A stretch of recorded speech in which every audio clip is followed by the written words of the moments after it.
నమస్తే, welcome to 99 TV. Perni Nani గారి కోసం జనం వెయిట్ చేయట్లా, కేసులు వెయిట్ చేస్తున్నారు. ఏం కేసులు? నోరు పారేసుకున్నందుకు కేసులు వెయిట్ చేస్తున్నాయి. ఓ పక్క ఆయన కుమారుడి కారణంగా కేసులు వెయిట్ చేస్తున్నాయి. నిజంగా ఇలాంటి కష్టం పాకిస్తాన్ వాడికి కూడా రాకూడదని ఆయన అభిమానించే వాళ్ళు కోరుకుంటున్నారు. ముప్పేట దాడి ఆయన మీద జరుగుతోంది. సొంత పార్టీ నుంచి ఆయన అనుచరులు అనుకుంటున్న వాళ్ళు, ఆయన అనుంగు శిష్యులు అనుకుంటున్న వాళ్ళందరూ ఒకళ్ళొకళ్ళు ఆముదాలు రాసుకొని జారిపోతున్నారు పార్టీ నుంచి. ఇవాళ ఆయన ఏకాకి అయిపోయారు. ఏకాకి అయిపోయినప్పుడు శత్రువు బలం తగ్గినప్పుడే శత్రువుని గురి చూసి కొట్టాలి అనేది తెలుగుదేశం పాలసీ.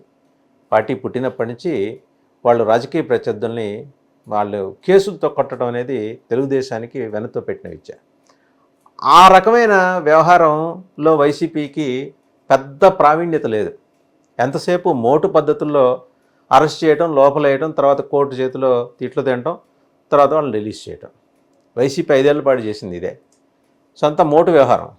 వేరేజ్ తెలుగుదేశం ఏంటంటే చాలా సోఫిస్టికేటెడ్గా ఉంటుంది. దెబ్బ తగిలినా కూడా దెబ్బ తగలలేదన్నట్టే ఉంటుంది. రక్తం కారుతున్నా కూడా రక్తం కారనట్టే ఉంటుంది. గాయం తీవ్రత హాస్పిటల్లో చేరినప్పుడు మాత్రమే తెలుస్తుంది. ఇవాళ పేర్ని నాని గారి పరిస్థితి అది. అంటే ఆయనకి ఏదో గాయం ఫిజికల్గా అయిందని కాదు, రాజకీయంగా ఆయన్ని బీలిటిల్ చేసే ప్రయత్నాలు టీడీపీ నుంచి ఎంతవైపు జరుగుతున్నాయో వైసీపీ నుంచి కూడా అంతే స్థాయిలో జరుగుతూ వస్తున్నాయి. కారణం ఏంటంటే ఆయన నోరు పారేసుకోవటం. కొందరు గిట్టన వల్ల ఆయనకు నోటిదోలు అంటారు, కానీ ఆయన అభిమానించే వాళ్ళు ఏంటంటే నోరే కదా ఆయన వెపన్ అంటారు.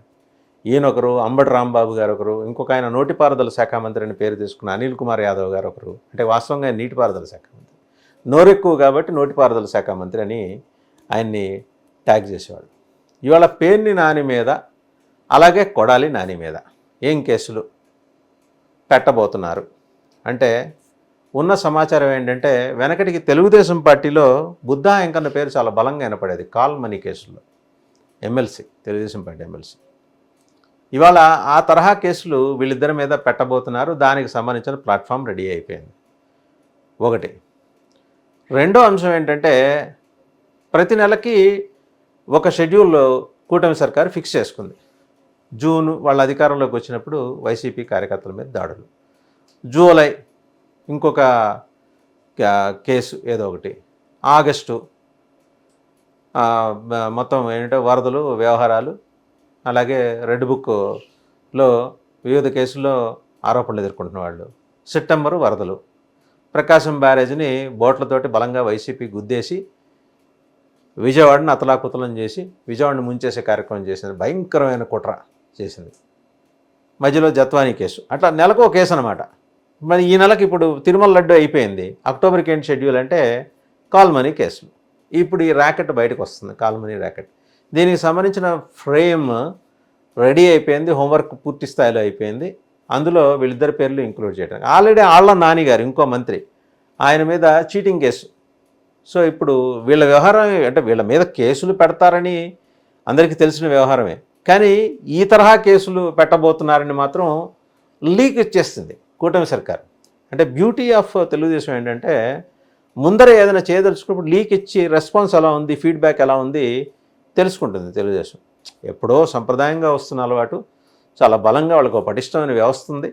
ఆ వ్యవస్థలో భాగంగా వాళ్ళు ఇలాంటి ప్రయత్నాలు చేస్తూ వస్తుంటారు, రెస్పాన్స్ తీసుకుంటారు. ఎవరు ఊహించినప్పుడు హఠాత్తుగా అరెస్ట్ చేస్తారు. ఇది లెక్క, కూటమి సర్కార్ లెక్క. ఈ విషయంలో జనసేనకి నాలెడ్జ్ ఉందా అంటే లేదు, బీజేపీకి నాలెడ్జ్ ఉందా అంటే లేదు. అసలు బీజేపీని వాళ్ళు కూటమి భాగస్వామ్య పార్టీగా పట్టించుకుంటున్నారా లేదా అనే దాని మీద కూడా ఇంకా క్లారిటీ రావాల్సింది. ఎందుకంటే మొన్నిచ్చిన నామినేటెడ్ పోస్టులు కూడా వాళ్ళకి ఒకటి ఇచ్చారు. ఏమన్నంటే మీరు ఎందే కదా గెలిచింది, అది కూడా మా వల్లే కదా గెలిచింది. ఈ మా వల్లే కదా గెలిచింది అనే మాట టీడీపీ నుంచి చాలా బలంగా రావటం బీజేపీకి గొంతు మింగుడు పట్ల. కానీ అనివార్యత, నేషనల్ హెడ్ క్వార్టర్స్ నుంచి ఉన్న డైరెక్షన్స్ కారణంగా స్థానికంగా మరి రాష్ట్ర బీజేపీ అధ్యక్షురాలుగా ఉన్న పురంధరేశ్వరి గారికి చంద్రబాబు నాయుడు గారితో ఉన్న బంధుత్వం వల్ల ఏమీ మాట్లాడలేని పరిస్థితి బీజేపీ కార్యకర్తలది. అసలు మేము బీజేపీలో ఉన్నామా టీడీపీలో ఉన్నామా అర్థం కావట్లేదు.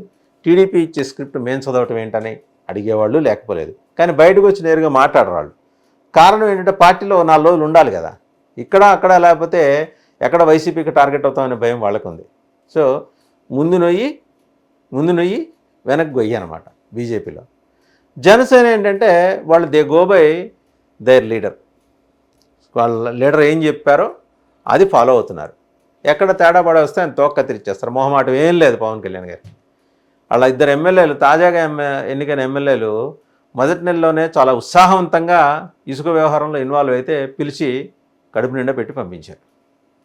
వాళ్ళకి ఆ రోజు అటు లంచ్ డిన్నరు రెండు ఒకేసారి అయిపోయినాయి ఈయన చేతిలో. సో అందువల్ల వాళ్ళేమి ఎక్కడ ఇన్వాల్వ్ గారు.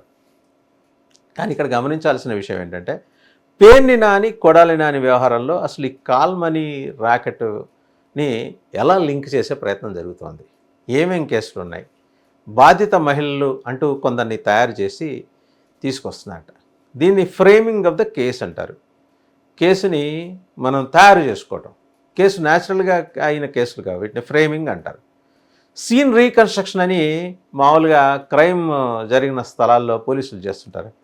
అట్లాగే కేసు ఫ్రేమింగ్ అనేది పోలీసులు ఎప్పుడో బ్రిటిష్ వాళ్ళ దగ్గర నుంచి అలవాటైన పద్ధతి. ఎలా ఫ్రేమ్ చేయాలి? ఇప్పుడు పేర్ని నాని గారిని కొడాలి నాని గారిని వాళ్ళ అరాచకాల మీద వాళ్ళ మీద కేసులు పెట్టడం ఒక ఎత్తు. వాళ్ళకి సంబంధం లేని వ్యవహారాల్లో ఈ కాల్మనీ వ్యవహారాల్లో పెద్దగా వీళ్ళిద్దరు ఇన్వాల్వ్ కాలేదని చెప్పేసి టీడీపీ వాళ్ళు కూడా అంటున్నారు. కానీ అందులో ఫిక్స్ చేసే కార్యక్రమం ఒకటి జరుగుతోందని అంతర్గత సమాచారం లేదా ప్రభుత్వం నుంచి వచ్చిన లీక్. ఇలాంటి లీక్స్ ఇబ్బడికి వస్తాయి. ఇది మొదలు అంతే, జస్ట్ ఇది లార్వా దశ. ఇంకా ప్యూపా దశ ఉంది, కోశస్థ దశ ఉంది, సీతాకోకచిలుక దశ ఉంది. ఆ సీతాకోకచిలుక దశలో రెడ్ బుక్లో పేర్లు బయటకు వస్తాయి. అందులో నుంచి జగన్మోహన్ రెడ్డి ఆ పుస్తకం ఎట్ట తెరవంగానే సీతాకోకచిలుక దశలో జగన్మోహన్ రెడ్డి, పెద్దిరెడ్డి రామచంద్రారెడ్డి ఇట్లా టాప్ బ్రాస్ అంతా బయటకు వచ్చేస్తారనమాట. ఇప్పుడు ఈ దశలో ఇంకా లార్వా దశలోనే ఉంది. ఇలాగ పేర్ని నాని, కొడాలి నాని, ఆళ్ళ నాని, ఇంకా ఎంతమంది నానీలు ఉంటే అంతమంది నానీలు వీళ్ళందరూ వచ్చేస్తారు. సెకండ్ ఫేజ్లో అంబటి రాంబాబు, అలాగే అవంతి శ్రీనివాసు, ఇంకా ఆ క్యాడర్ ఒక క్యాడర్ వస్తుంది. అంటే ఒక లెక్క పెట్టుకున్నది కూటమి సర్కారు, ఎవరెవరిని ఎక్కడెక్కడ ఫిక్స్ చేయాలి. అలాగే పేర్ని నాని ఏంటంటే ఎక్కువ మాట్లాడటం ద్వారా ఐఎన్పిఆర్ మినిస్టర్గా కూడా చేశారు కాబట్టి టీడీపీ మీద మామూలుగా ఇరుసుకు పడిపోలేదు కాబట్టి ఆయనకి మ్యూజిక్ బ్రహ్మాండంగా వినిపించాలని చెప్పేసి టీడీపీ ఫిక్స్ అయింది. టీడీపీ నిర్ణయాన్ని కూటమి సర్కారు నిర్ణయంగా అమలు చేయడానికి ప్రయత్నాలు మొదలైనాయి. ఇప్పుడు ఈ కేసుకు సంబంధించి విజయవాడ నుంచి దాదాపు 8 మంది మహిళల దగ్గర ఆధారాలు సేకరించారట పోలీసులు. ఆధారాలు సేకరించడము అంటే ఇక్కడ ఈ కేసును ఫ్రేమ్ చేయడానికి కావాల్సిన వాతావరణాన్ని సృష్టించుకొని దానికి తగ్గ ప్రయత్నాలు చేయడం. వైసీపీకి ఇటువంటివి వెన్నతో పెట్టిన విద్య వాస్తవంగా. అంటే వైసీపీకి ఎందుకు వెన్నతో పెట్టిన విద్య అంటే జత్వానీ కేసులో వాళ్ళు ఎలా వ్యవహరించారో అలాగే ఈ కేసులో కూడా మనం వ్యవహరించాలని చెప్పేసి కూటమి సర్కారు డిసైడ్ అయిందట. పోలీసులకి డైరెక్షన్స్ వెళ్ళిపోయినాయంట. ఇవన్నీ ఇప్పటిదాకా టకారాలతోటే ఉంది. ఈ ఫీడ్బ్యాక్ తీసుకుంటారు. తీసుకున్న తర్వాత ప్రభుత్వం అట్లాంటిది ఏం లేదు, ఆయన మీద ఏమైనా కేసులుంటే మామూలు ఇంక ఇతరత్ర అంశాల కేసులుంటే ఆ కేసులు పెడతామని. మొత్తానికి పేర్ని నాని గారు నోరా వీపుకు తేకే అని ఒక సామెత ఉంది. ఎందుకంత నోరేసుకొని పడిపోవటం, ఇవాళ వీపు గోగించుకునేదాకా తెచ్చుకోవటం అనే ప్రశ్న మీ సొంత క్యాడర్ నుంచే వస్తుంది. చూసుకోండి మరి ఏం జరుగుతుందో.